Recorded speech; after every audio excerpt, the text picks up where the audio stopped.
Hello students, मैं विजय सिंगोदिया मेरे YouTube channel विजय सिंगोदिया पर आपका स्वागत करता हूं।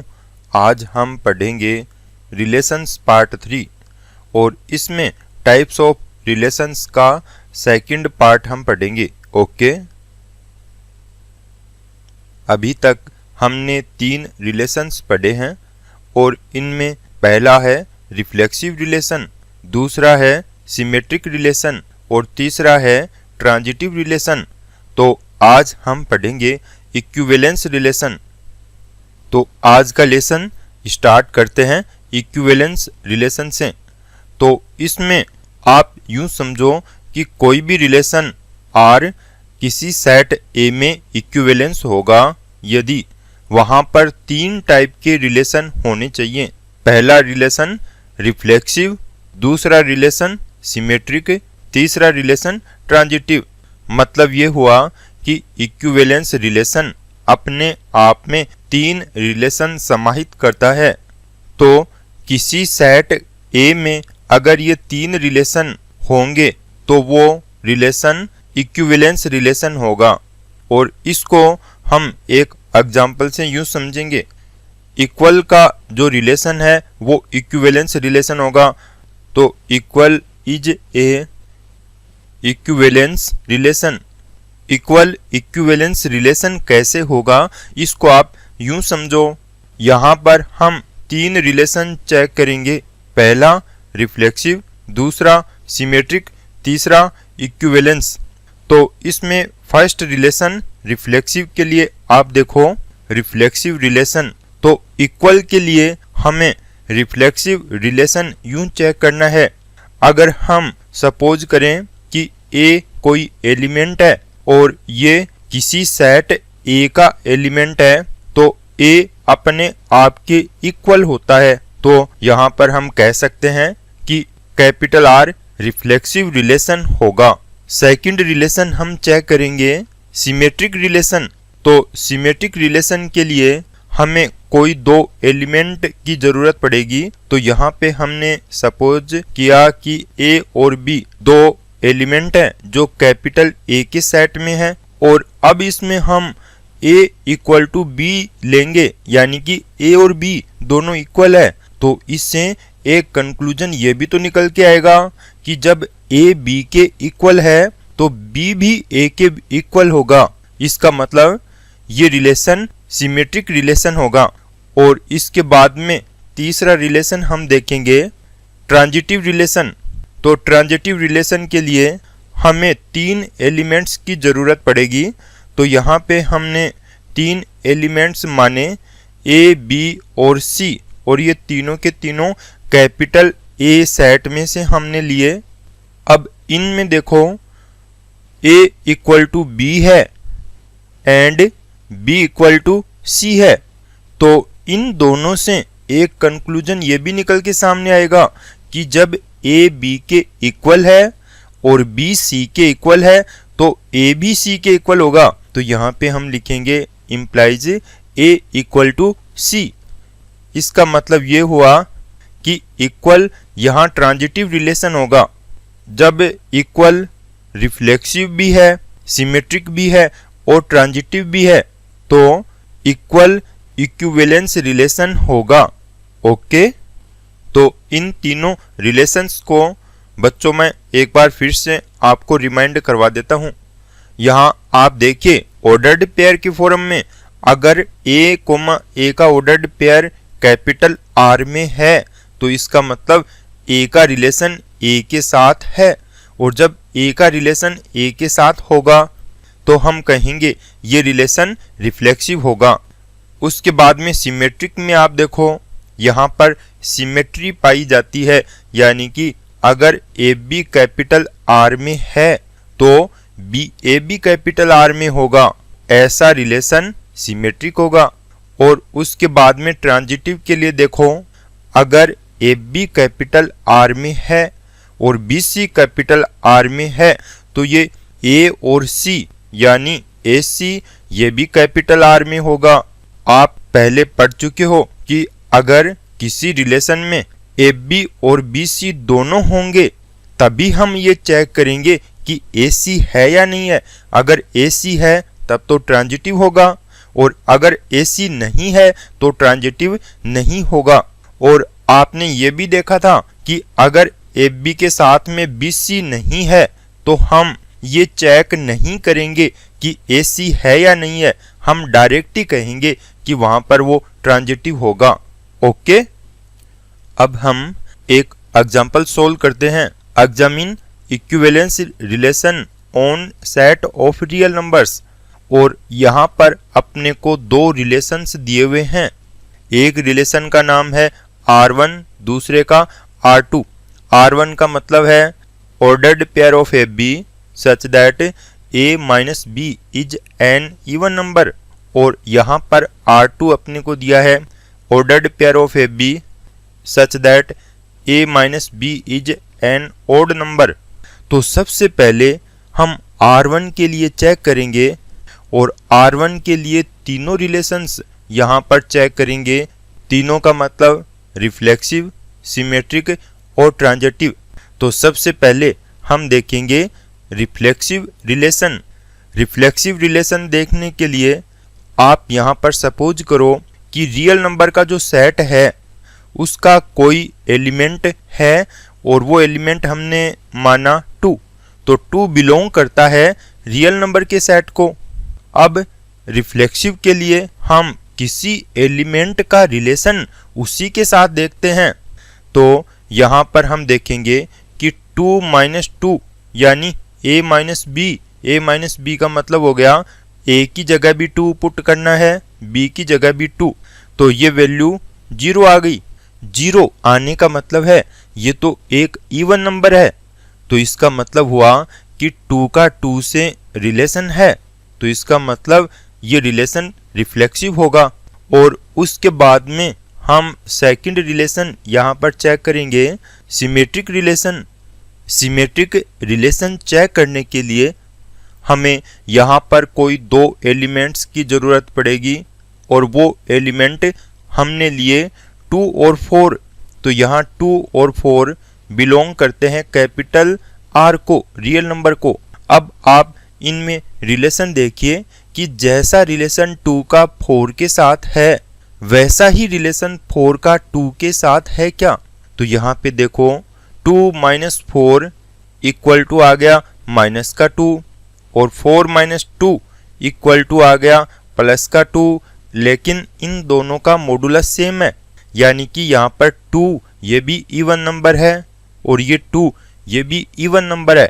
इसका मतलब हुआ कि ये रिलेशन सिमेट्रिक रिलेशन होगा। और इसके बाद में तीसरा रिलेशन हम चेक करेंगे, ट्रांजिटिव रिलेशन।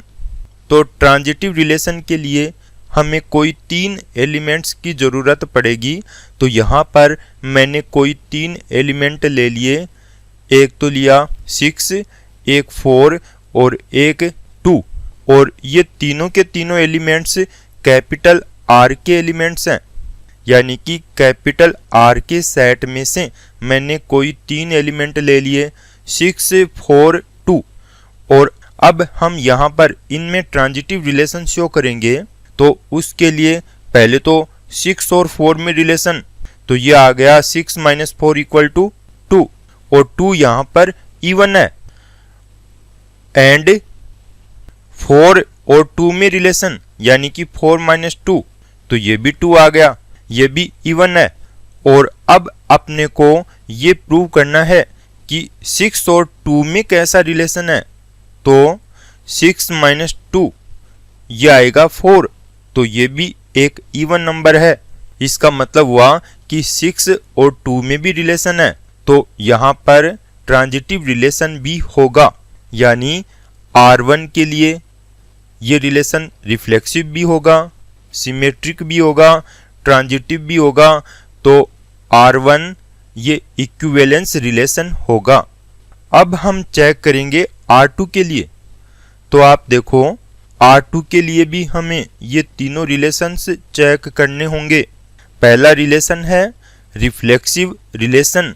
तो रिफ्लेक्सिव के लिए यहाँ पर हम कैपिटल R यानी रियल नंबर का कोई एक एलिमेंट लेंगे, और वो एलिमेंट हमने लिया 2, तो 2 का 2 से रिलेशन देखो, 2 माइनस 2 ये 0 आ गया, यानी कि 0 तो ओड नंबर है ही नहीं, और ओड नंबर नहीं है इसका मतलब ये रिलेशन तो रिफ्लेक्सिव ही नहीं है, तो हमें आगे बढ़ने की आवश्यकता ही नहीं है, हम यहीं पर जान गए कि ये रिलेशन रिफ्लेक्सिव नहीं है, इसका मतलब इक्विवेलेंस रिलेशन नहीं होगा।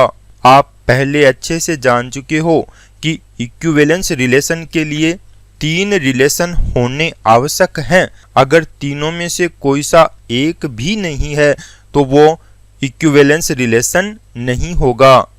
ओके, तो यहाँ पर आप R2 के लिए कहोगे ये इक्विवेलेंस रिलेशन नहीं होगा।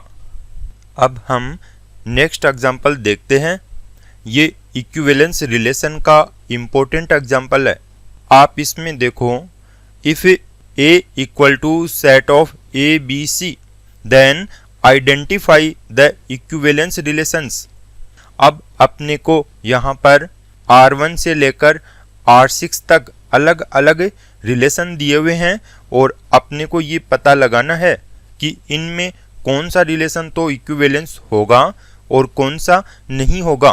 तो इनके आंसर देने से पहले आप एक बार यहाँ पे समझ लो, मैंने यहाँ A क्रॉस A की वैल्यू लिखी है, यानी A का कार्टेशियन प्रोडक्ट लिखा है A के साथ, और इसका ये मैट्रिक्स फॉर्मेट है।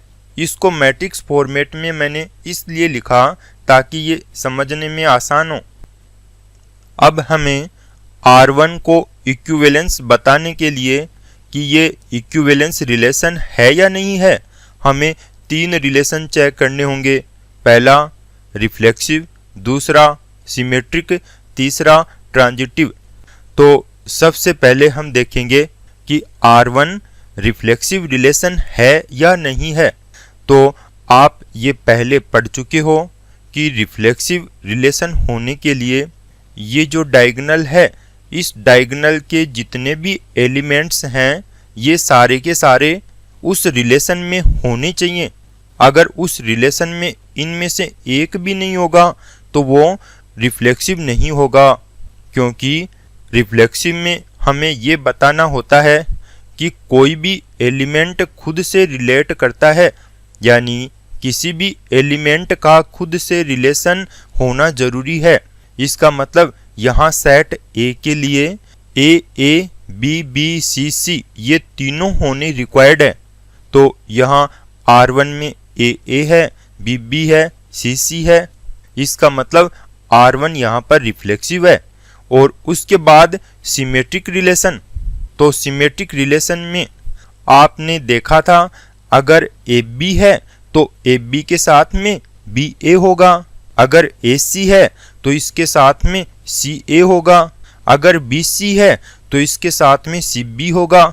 और जो डायगोनल एलिमेंट है यानी डायगोनल पेयर हैं, इनमें आपने ये देखा था कि ये खुद के सिमेट्रिक खुद होते हैं, यानी A का सिमेट्रिक ये खुद ही है, B का सिमेट्रिक ये खुद ही है, और C का सिमेट्रिक ये खुद है।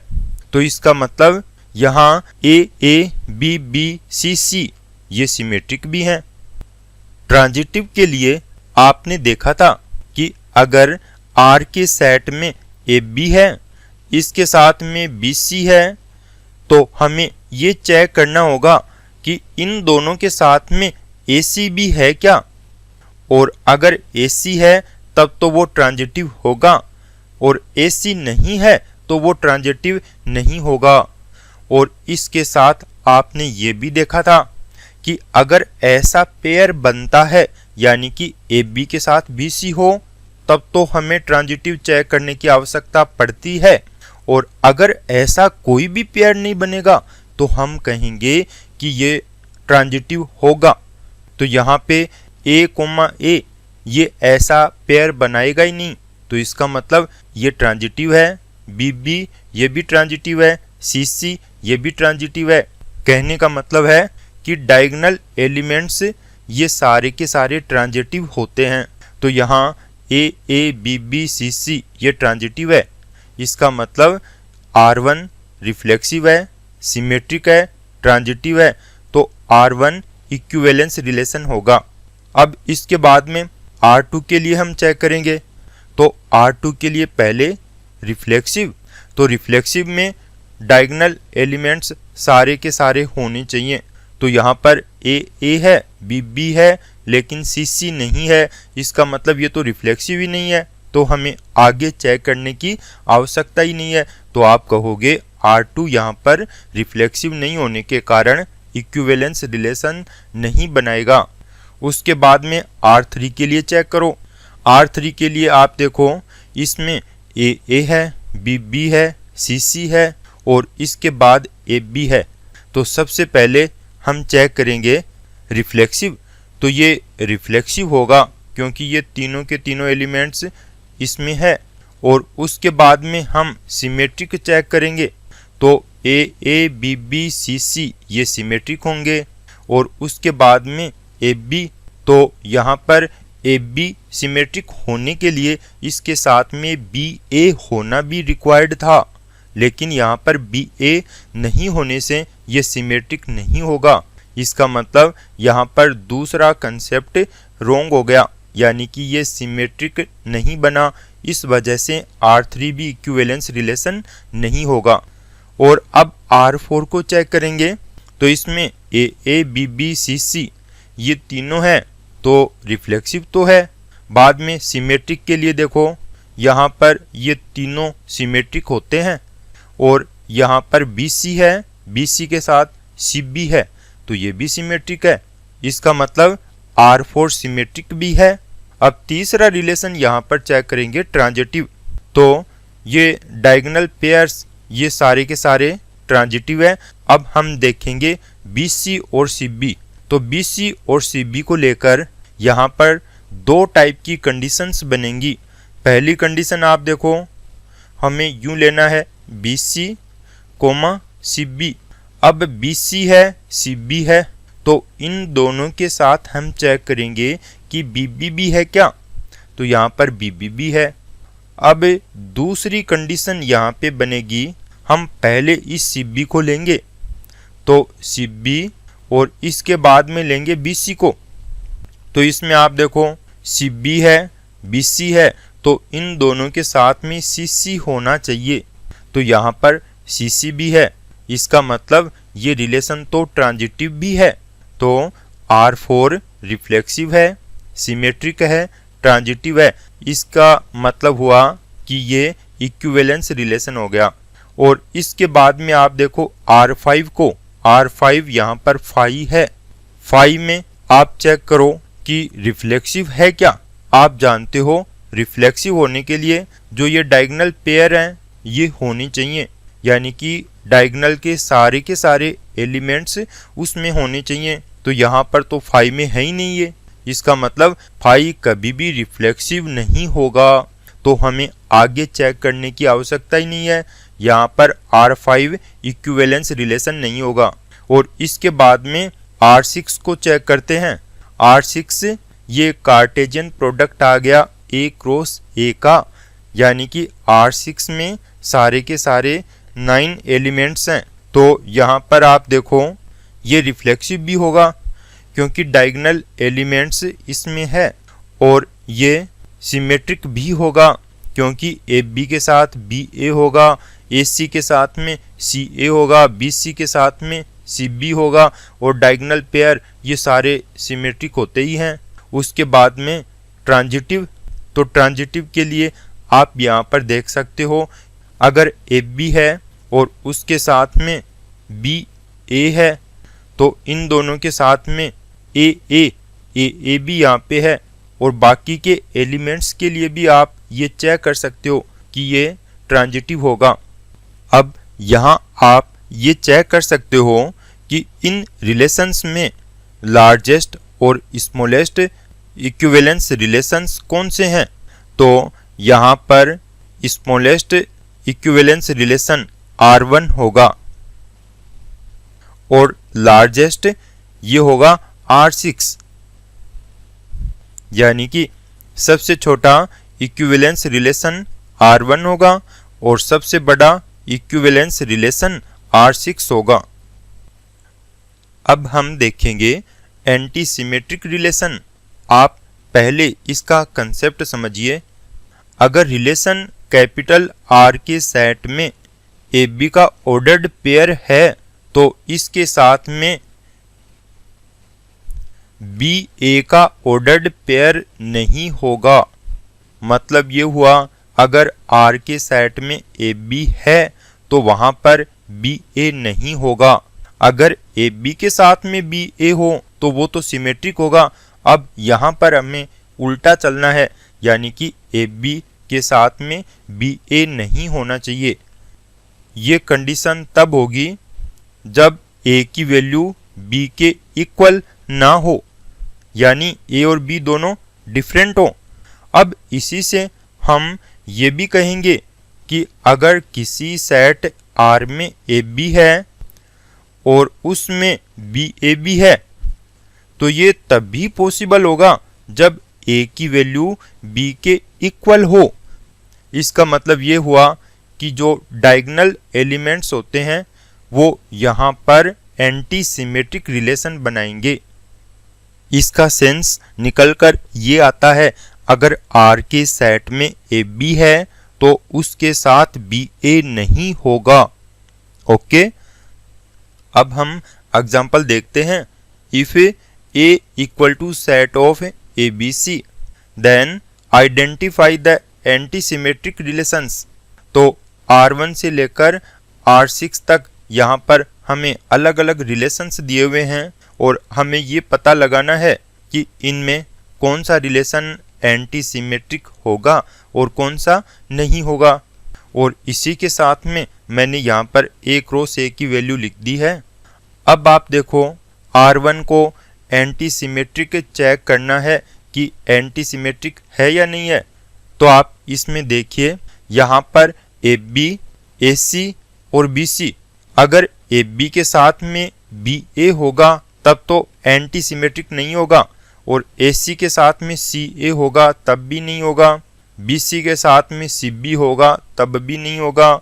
इसका मतलब है कि कम से कम एक पेयर ऐसा होना चाहिए जिसके लिए वो सिमेट्रिक हो, तब वो एंटी सिमेट्रिक नहीं होगा। तो यहाँ पर ए बी का सिमेट्रिक नहीं है, ए सी का सिमेट्रिक नहीं है, बी सी का सिमेट्रिक नहीं है। इसका मतलब यहाँ R1 एक एंटी सिमेट्रिक रिलेशन होगा। अब आप R2 के लिए चेक करिए। तो यहाँ R2 में एलिमेंट्स हैं ए बी बी सी सी। तो ये तीनों एलिमेंट, ये तो जो डायगोनल एलिमेंट है वो है। और इसी के साथ आपने ये भी पढ़ा था कि जो डायगोनल एलिमेंट हैं वो सिमेट्रिक भी हैं। तो ये एग्जाम्पल ऐसा एग्जाम्पल है कि ये सिमेट्रिक भी है और एंटी सिमेट्रिक भी है। इसका मतलब हुआ कि कुछ एक रिलेशन ऐसे भी हैं जो सिमेट्रिक भी होंगे और एंटी सिमेट्रिक भी होंगे। हम कह सकते हैं कि ये एंटी सिमेट्रिक होगा। अब इसके बाद में R3 के लिए आप देखो, A, B और इसके साथ में B, A, तो इसका मतलब ये तो सिमेट्रिक पेयर हो गया। तो आगे अपने को चेक करने की आवश्यकता ही नहीं है। कम से कम एक पेयर भी अगर सिमेट्रिक मिलता है तो वो एंटी सिमेट्रिक नहीं होगा। अब आप R4 के लिए चेक करो। यहाँ पर AA ये एंटी सिमेट्रिक होगा, BC इसके साथ में CB नहीं है और CA इसके साथ में AC नहीं है। तो इसका मतलब ये R4 एंटी सिमेट्रिक होगा। R5 के लिए देखो, 5 एंटी सिमेट्रिक होगा या नहीं होगा।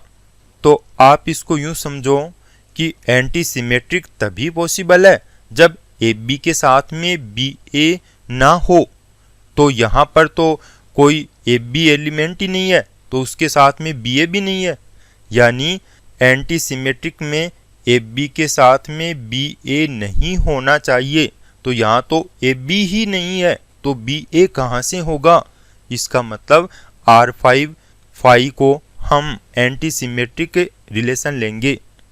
और उसके बाद में R6 A क्रॉस A, तो A क्रॉस A में तो AB के साथ BA भी आएगा, AC के साथ CA भी आएगा, यानी कि ये तो सिमेट्रिक हो गया। तो R6 ये एंटी सिमेट्रिक नहीं होगा। ओके,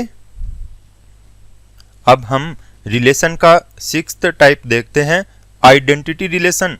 तो आइडेंटिटी रिलेशन को आप यूं समझो, अगर कोई सेट A है तो इस सेट से वापस इसी सेट में डिफाइन कोई रिलेशन आइडेंटिटी होगा, और आइडेंटिटी रिलेशन को हम कैपिटल R से ना लिख के IA से लिखेंगे, क्योंकि ये A सेट में डिफाइन है। तो IA ये सेट A से सेट A में डिफाइन होगा। और यहाँ पे आप देखो, अगर कैपिटल A सेट में कोई एलिमेंट स्मॉल a है तो हमें इधर भी स्मॉल a लेना है। स्मॉल a का मतलब ये कैपिटल A के एलिमेंट्स को रिप्रेजेंट करता है। तो A का रिलेशन अगर A के साथ है, किसी एलिमेंट का रिलेशन वापस उसी के साथ है, तो ऐसा रिलेशन आइडेंटिटी रिलेशन कहलाता है। तो इसको हम यूं शो करेंगे, आइडेंटिटी रिलेशन IA इक्वल होगा, इसमें A, यानी कि A का ऑर्डर्ड पेयर होगा, और सच दैट यहाँ पर A बिलोंग करता है कैपिटल A को। इसका मतलब हुआ कि IA के सेट में A का ऑर्डर्ड पेयर होगा, यानी कि किसी एलिमेंट का खुद से रिलेशन होगा। अब आप सोच रहे हो कि ऐसी ही बात हमने रिफ्लेक्सिव रिलेशन में पढ़ी हुई है, लेकिन इन दोनों में थोड़ा सा डिफरेंस है। अब वो डिफरेंस क्या है, आप इसको समझिए कि रिफ्लेक्सिव रिलेशन में जितने भी एलिमेंट हैं वो खुद से रिलेट होने चाहिए, और इसी टाइप से आइडेंटिटी रिलेशन में भी जितने एलिमेंट हैं वो खुद से रिलेट होते हैं। लेकिन इसके अलावा यहाँ पर ये बात आपको ध्यान रखनी है कि आइडेंटिटी रिलेशन में ये वर्ड आ गया इटसेल्फ ओनली, यानी कि कोई भी एलिमेंट खुद से रिलेट होगा और उसके अलावा वो किसी अन्य एलिमेंट से रिलेट नहीं होगा। इसको आप यूं समझो, अगर अपने पास में कोई सेट A है और A में एलिमेंट्स हैं 1, 2, 3, तो यहाँ पर मैं एक तो आइडेंटिटी रिलेशन IR ये लिखूंगा, और एक मैं रिफ्लेक्सिव रिलेशन RR ये लिखूंगा। तो यहाँ पर आइडेंटिटी रिलेशन IA इक्वल होगा 1, 1 का ऑर्डर्ड पेयर, 2, 2 का ऑर्डर्ड पेयर और 3, 3 का ऑर्डर्ड पेयर। अब इसके अलावा यहाँ पर और कोई भी आइडेंटिटी रिलेशन नहीं बनेगा। और अब मैं रिफ्लेक्सिव लिखता हूँ, तो रिफ्लेक्सिव में मैंने एक तो ले लिया R1, तो आप देखो R1 1, 1, 2, 2, 3, 3 ये हो सकता है। एक मैंने R2 लिया, ये 1, 1, 2, 2, 3, 3, 1, 3 ये भी हो सकता है। यानी इनके अलावा और भी खूब सारे रिफ्लेक्सिव रिलेशंस हो सकते हैं। इसका मतलब हुआ कि आइडेंटिटी रिलेशन ये तो केवल एक ही होगा, इसमें 1, 1, 2, 2, 3, 3 ये ही एलिमेंट होंगे, और जबकि रिफ्लेक्सिव रिलेशन यहाँ पर बहुत सारे हो सकते हैं, और जिनमें छोटे से छोटा रिफ्लेक्सिव रिलेशन ये आइडेंटिटी रिलेशन के इक्वल होगा। ओके, अब हम एग्जाम्पल देखते हैं। If A equal to set of ABC then identify the identity relations. अब यहाँ पर आप समझ सकते हो कि आइडेंटिटी रिलेशन तो केवल एक ही होगा, और वो होगा AABBCC का ऑर्डर्ड पेयर। AABBCC यहाँ पर केवल R2 में है, तो आइडेंटिटी रिलेशन केवल और केवल R2 होगा। इसके अलावा इन बाकियों को तो आप आंख बंद करके नकार सकते हो। ना तो R1, ना R3, ना R4, ना R5, ना R6 कोई सा भी आइडेंटिटी रिलेशन नहीं होगा। इसको आप यूं कह सकते हो कि डायगोनल में जो एलिमेंट्स हैं उनसे ना तो कम और ना उनसे ज़्यादा वाला रिलेशन आइडेंटिटी होगा, यानी आइडेंटिटी रिलेशन में केवल और केवल डायगोनल के एलिमेंट्स ही होंगे। ओके, अब हम पार्शियल ऑर्डर रिलेशन के बारे में जानेंगे। A relation capital R on a set A is said to be a partial order relation if it is reflexive, it is antisymmetric, it is transitive। यानी यहाँ पर ये तीन फीचर्स पार्शियल ऑर्डर रिलेशन में होने चाहिए। रिफ्लेक्सिव होगा, antisymmetric होगा, ट्रांजिटिव होगा। और आप पहले ये जान चुके हो कि इक्विवेलेंस रिलेशन के लिए भी तीन कंडीशंस पूरी होनी जरूरी है, और उनमें यहाँ पर एक कंडीशन को थोड़ा सा चेंज किया है, सिमेट्रिक की जगह एंटी सिमेट्रिक कर दिया। और इसी के साथ में आप ये भी कह सकते हो any two elements relate to each other, तो ऐसा रिलेशन पार्शियल ऑर्डर रिलेशन होगा। और इसको हम एक एग्जांपल से देखते हैं। Given that a equal to 2, 4, 6, 8, 12, 16 find the value of r। तो यहाँ पर r के लिए दिया हुआ है ordered pair of x y, और एक्स वाई a को बिलोंग करते हैं, और यहाँ x is a factor of y। तो हम r की वैल्यू यहाँ लिखते हैं, r इक्वल टू होगा, अब देखो x y का फैक्टर है तो हम 2 से शुरुआत करेंगे। तो पहले तो आएगा 2, 2 क्योंकि 2 का फैक्टर है, बाद में 2, 4, 2, 6, 2, 8, 2, 12, 2, 16, और उसके बाद में 4 लेंगे तो आएगा 4, 4, 4, 8, 4, 12, 4, 16, और इसके बाद में 6, तो 6 को लेने पर 6, 6 आएगा, 6, 12, और इनके अलावा 6 किसी और से रिलेट नहीं है। और उसके बाद में 8, तो 8, 8, 8, 16, और इसके बाद 12, तो 12, 12 केवल एक ही होगा, और 16, 16, तो इसमें ये एलिमेंट्स आएंगे। ओके, अब हम एक एग्जांपल देखते हैं। एग्जामिन पार्शियल ऑर्डर रिलेशन, और यहाँ पर 2 रिलेशन अपने को दिए हुए हैं, एक तो R1 है, एक R2 है। तो अपने को ये बताना है कि इनमें से कौन सा रिलेशन पार्शियल ऑर्डर रिलेशन होगा और कौन सा नहीं होगा। इसको चेक करने के लिए हम यहाँ 3 रिलेशंस की जांच करेंगे। पहला रिफ्लेक्सिव, दूसरा एंटीसिमेट्रिक, तीसरा ट्रांजिटिव। तो सबसे पहले हम R1 के लिए चेक करते हैं। तो इसमें पहला रिलेशन हो गया रिफ्लेक्सिव रिलेशन। तो देखो यहाँ पर A और B दोनों Z के एलिमेंट हैं। Z का मतलब इंटीजर। तो यहाँ अपने को कोई एक एलिमेंट लेना होगा। तो मैंने यहाँ पे कोई एक एलिमेंट ले लिया 2 बिलोंग करता है Z को, और अब 2 को 2 से रिलेट करना है, तो 2 लेस देन 2।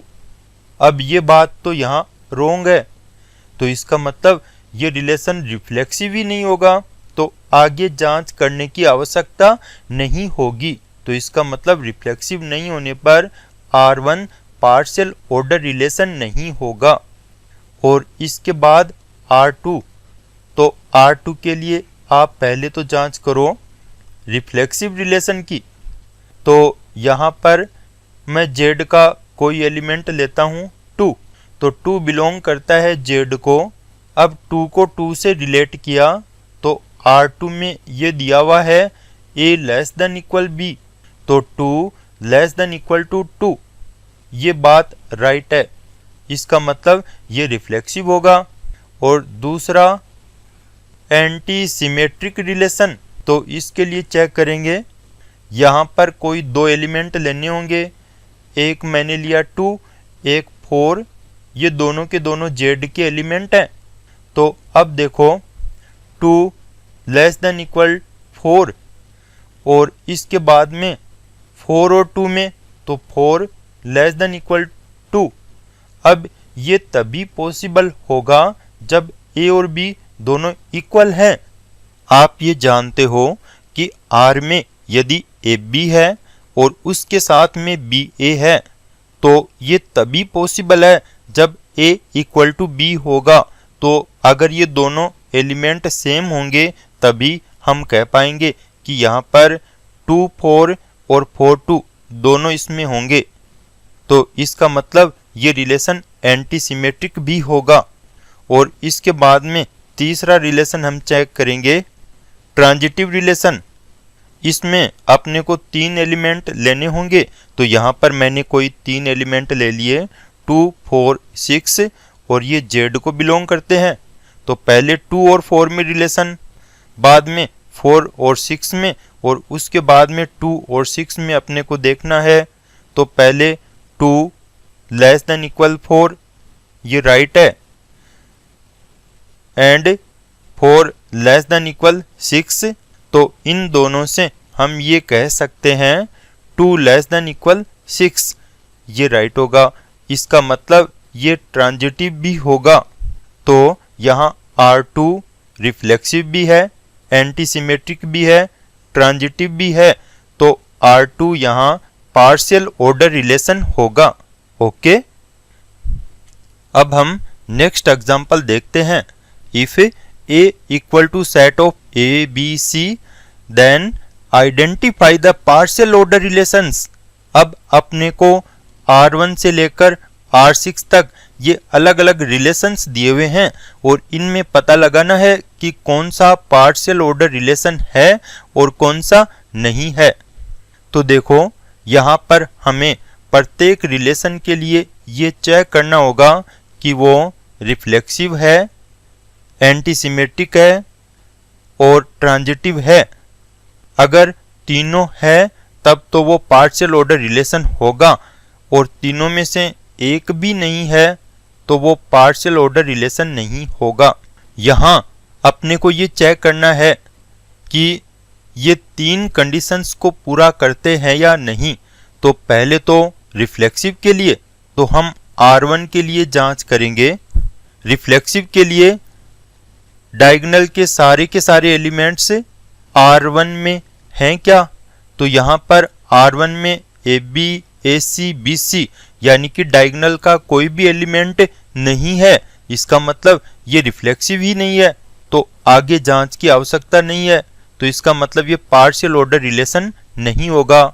R2 के लिए आप देखो AABBCC, तो ये तो रिफ्लेक्सिव होगा। और उसके बाद में दूसरा एंटी सिमेट्रिक, आप पढ़ चुके हो कि डायगोनल के सारे एलिमेंट एंटी सिमेट्रिक होते हैं। तो यहाँ R2 एंटी सिमेट्रिक भी होगा। और उसके बाद ट्रांजिटिव, तो ट्रांजिटिव के लिए डायगोनल के सारे एलिमेंट्स ट्रांजिटिव है, तो R2 ट्रांजिटिव भी है। इसका मतलब ये पार्शियल ऑर्डर रिलेशन होगा। अब R3 के लिए चेक करो AABBCC, तो ये रिफ्लेक्सिव तो होगा क्योंकि इसमें डायगोनल के सारे एलिमेंट्स आ गए। और उसके बाद में दूसरा हम चेक करेंगे एंटी सिमेट्रिक। यहाँ AB है तो AB के साथ BA तो नहीं है, BC है, BC के साथ CB भी नहीं है, AC है, AC के साथ CA भी नहीं है। तो इसका मतलब R3 एंटी सिमेट्रिक होगा। और उसके बाद में तीसरा ट्रांजिटिव, तो AABBCC ये ट्रांजिटिव तो होंगे। और यहाँ पर आप देखो AB है, AB के साथ में BC है, तो इसके साथ AC भी होना चाहिए। तो यहाँ AC भी है, तो इसका मतलब ये ट्रांजिटिव भी है। तो R3 ये पार्शियल ऑर्डर रिलेशन होगा। इसके बाद R4 के लिए AABCCA, तो ये तो रिफ्लेक्सिव ही नहीं है। तो इसका मतलब ये पार्शियल ऑर्डर रिलेशन नहीं होगा। अब R5 को आप देखो, ये फाई है, तो फाई ये तो रिफ्लेक्सिव ही नहीं होता, तो रिफ्लेक्सिव नहीं होने से पार्शियल ऑर्डर रिलेशन भी नहीं होगा। तो फाई कभी भी पार्शियल ऑर्डर रिलेशन नहीं होता। और उसके बाद में R6 एक रो से, तो इसमें तो ये सारे के सारे 9 एलिमेंट्स हैं, तो यहाँ पर ये रिफ्लेक्सिव होगा और एंटी सिमेट्रिक नहीं होगा, क्योंकि AB के साथ में BA होगा, AC के साथ में CA होगा, BC के साथ CB होगा, और डायगोनल के सारे एलिमेंट्स ये तो एंटी सिमेट्रिक होंगे, लेकिन बाकी के एलिमेंट्स नहीं होंगे, बाकी के एलिमेंट्स सिमेट्रिक होंगे। तो इस वजह से R6 यहाँ पर पार्शियल ऑर्डर रिलेशन नहीं होगा। ओके, तो बच्चों आज हमने equivalence relation, anti symmetric relation, identity relation और पार्शियल ऑर्डर रिलेशन के बारे में जाना। और इसके बाद नए लेसन में नए कंसेप्ट के साथ वापस मिलेंगे। ओके।